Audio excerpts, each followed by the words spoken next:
you here alone, busy playing on your phone. See, math was never hard for me. Subtract the thugs. What is up, YouTube? Welcome back to the channel. I'm Chris, aka That Cadillac Guy, coming to you live from the Ratty Garage as always.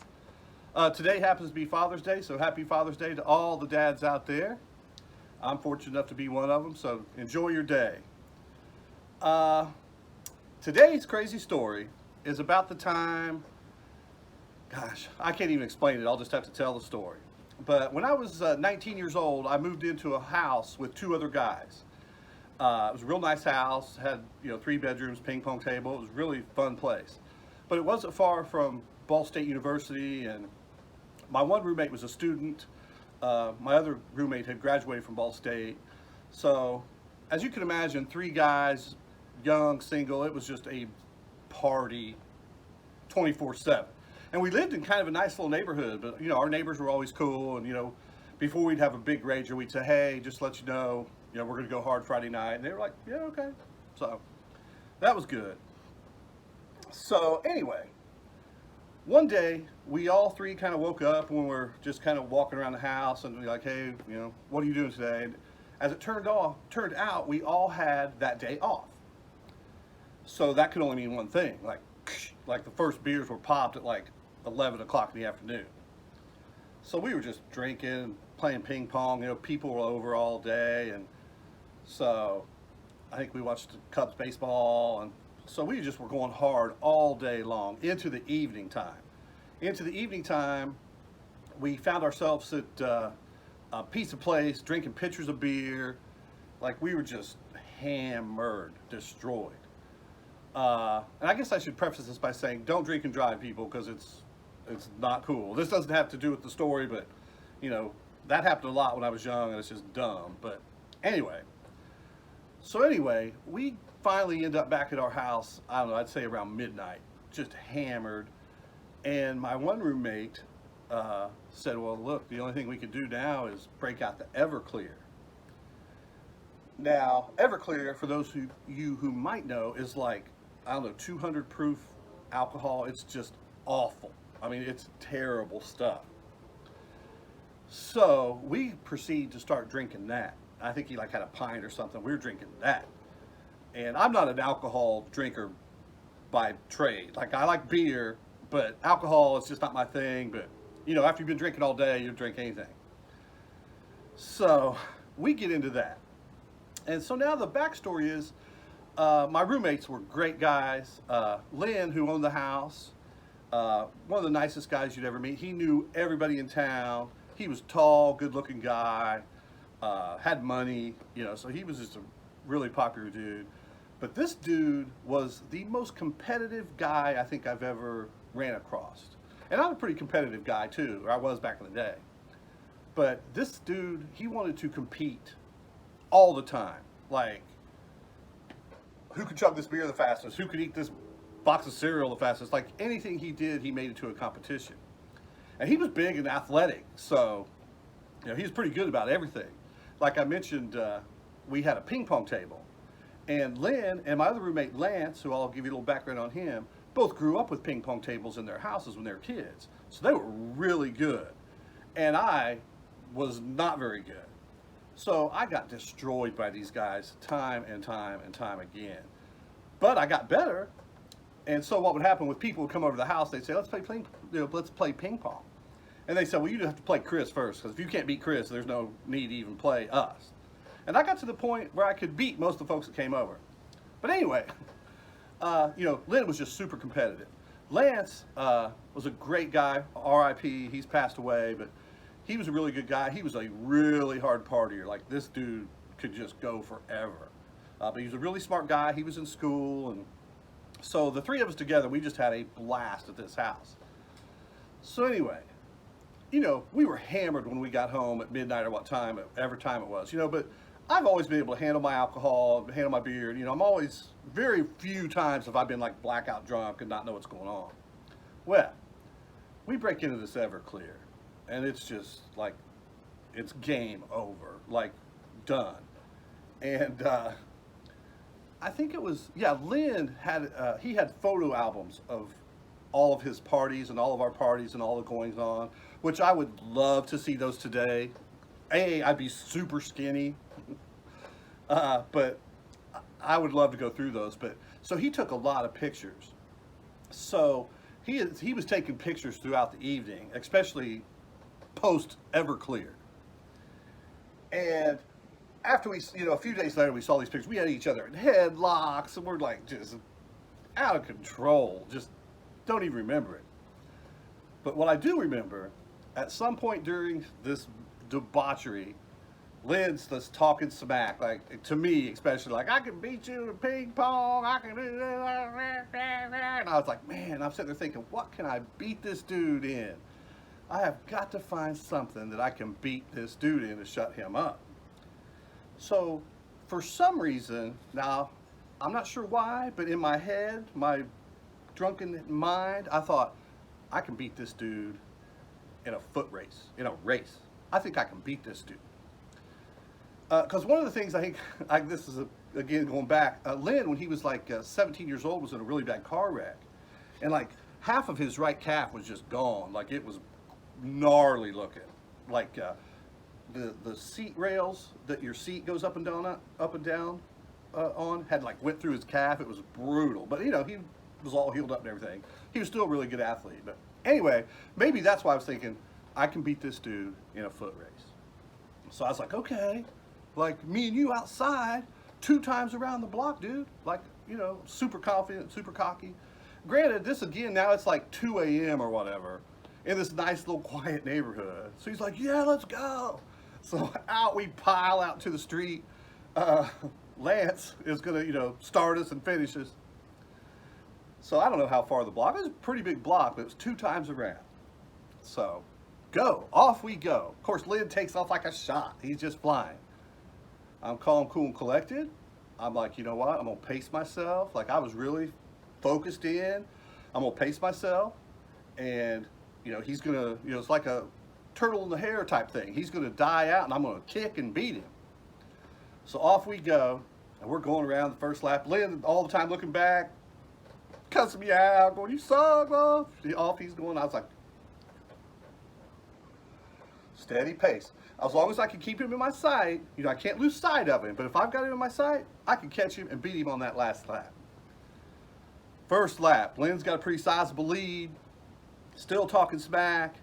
I'm calm, nice, slow and steady pace. Just keeping focused. Lance is like, come on, Chris, go, man. He's killing you, go. And I was like, I got this, bro. Off we go. So anyway, it's about 3/4 in on the second lap. It's time to go. He's starting to fade, just like I knew he would. I've been pacing myself. I'm ready to kick. I'm going to blow by him to the finish line in all my glory. Talk junk forever that I finally beat him in something. So off I go. It's like time to go. I went to picking him up, putting him down. Elbows and a-holes, baby. I'm kicking it as fast as I can go. Here's Lynn, here's me. I'm coming, I'm coming. He's looking back, he's looking back. I'm coming, I'm coming. I'm right there. My plan is coming to fruition. I'm getting ready to pass him right at the finish line and just talk smack forever. So right as I'm pulling even to him, I'm going as fast as I can absolutely go. Just arms and knees and going. And at that moment, I don't know if I started thinking about it or what happened, but I realized I had absolutely no control over what I was doing. It was just like my brain could say, what's happening here? It was just, I ate it. 5 feet from the finish line, like getting ready to pass him. I go down, boom, boom, boom, boom, boom, boom, road rash, tumbling. Lance is laughing. Of course, Lynn is standing over me like, I told you, you pussy. I was like, oh my God. I'm just tore up, just devastated. So that sucked. But it was funny, man. If I could have just held on for 5-10 more feet, I would have won the race. So anyway, by this time, I don't know what time it is, 3 in the morning, whatever, it's late. Lance has got to go to work. He worked at the restaurant that I've mentioned in past videos that we both worked at. He's the opening cook. He's got to be there in like 3 hours. He's smashed. And so for some reason, Lynn thought it would be a good idea for me and him to go to his girlfriend's house. Who his girlfriend, now his wife, you know, this chick was a saint. The stuff she put up with, it was unbelievable. She liked me because I was respectful and somewhat under control. Some of our other roommates and friends were just out of control, and she had no patience with these people. Another short little vignette story. One time, Lynn, his girlfriend, now wife, me, and Lance, and another guy were going to Chicago to watch a Cubs game. And his girlfriend slash wife's dad had let us borrow his car to take. Her dad was a police sheriff, like a cop. So we're in his car going to the thing, and Lynn gets out a joint and says, hey, you know, his wife was like, no way. Like, dude, you cannot smoke that in my dad's car. Like, that's not happening. So Lynn is like, hey, does anybody who does not care about her feelings fire this up? And my other roommate, Lance, grabbed it and went, that's the type of stuff she put up with. Like, they had been together since she was in, like, 7th and 8th grade for real. And she was, you know, they had been together all this time, and she was like, you know, anyway. So I'm kind of losing my train of thought. Back to the story. This chick could put up with a lot, not just from the squad, but from Lynn himself. She really loved that dude. So anyway, Lynn thought it would be a good idea. Hey, let's go over to my girlfriend's house. And I was like, okay, whatever. You know, I don't know why we're going, but you know, we pack in the car. We're getting ready to go. Lance says, hey man, won't you give me a ride to the restaurant? Because that was just a couple blocks up the street. He said, because if I don't go right now, he said, I'm never going to make it, and I can't miss any more work. I guess the fact that he was plastered drunk didn't matter. But he's like, just drop me off up there, and I'll just sit up there and wait till they come and open the place. And we're like, okay, get in. So off we go. We drop Lance off at the back of the restaurant. Off we go to his girlfriend's house. She was real pleased to see us. She was just like, you know, what are you guys doing? And, you know, Lynn was just like, we just want to crash for a while. So I don't know why we went. I probably got a pretty good idea why he went. But anyway, that probably didn't work out. But so anyway, she lets us in, and she's got this brand new white couch. She says, you can sleep on that. She said, do not puke on that couch.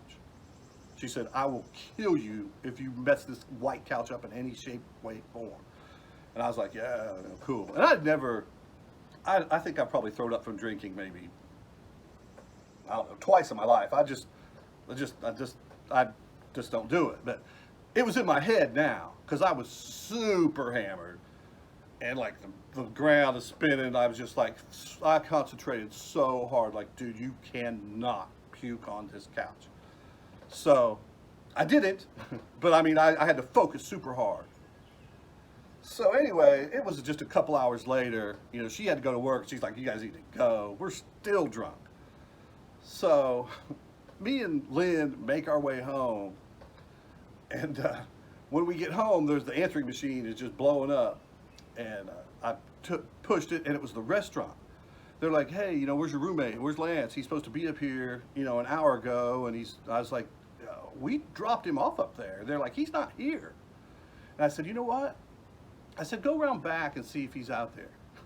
They come out of the restaurant. He's back by the dumpster, passed out, drunk. And they're like, yeah, we found him. Can somebody come and get him? And they're like, yeah. So it was insane. And then, now, talking about throwing up. On the way to get Lance, I stopped and bought some thing, a 12-pack of donuts, yeast donuts, cream-filled donuts or whatever. I was kind of hungry. So we got home. I ate one donut, and I was like, man, I got to go to bed. This has been a hot mess. And all of a sudden, I wasn't feeling too good. I threw up a little chunk of cream. No donut, just a chunk of cream. It was so nasty. And I was like, you know what? Like, let me just shut this thing down. So that story and that day will always and forever be known as Trash Sunday. Because it was just out of control craziness, you know. And that wasn't too too outside the realm of what we did all the time. Like, I've got so many stories about that house and what happened and some of the people in it, which I'll get to at some other point. Anyway, that's the story. Trash Sunday. I hope you liked it. I appreciate you guys watching. I don't know if you've noticed, I've got a little intro now. Thanks to Big Whiskey, super dope MC from North Carolina, a great rapper, a lyricist. Follow him on his YouTube channel at Big Whisk NC. He's got a lot of freestyles and videos and some behind the scenes stuff. Good dude, talented dude. Check his stuff out. Thanks for letting me use it for my little intro. So, but anyway, please like, share, subscribe, hit the notification bell, continue to support the channel, and I'll continue to put out some more crazy stories. I'll probably be putting up another car video. The DTS has not made a appearance on the channel, so I'll maybe do a video on that. But until then, as always, people, never drive faster than your angels can fly. Happy Father's Day. I'm out.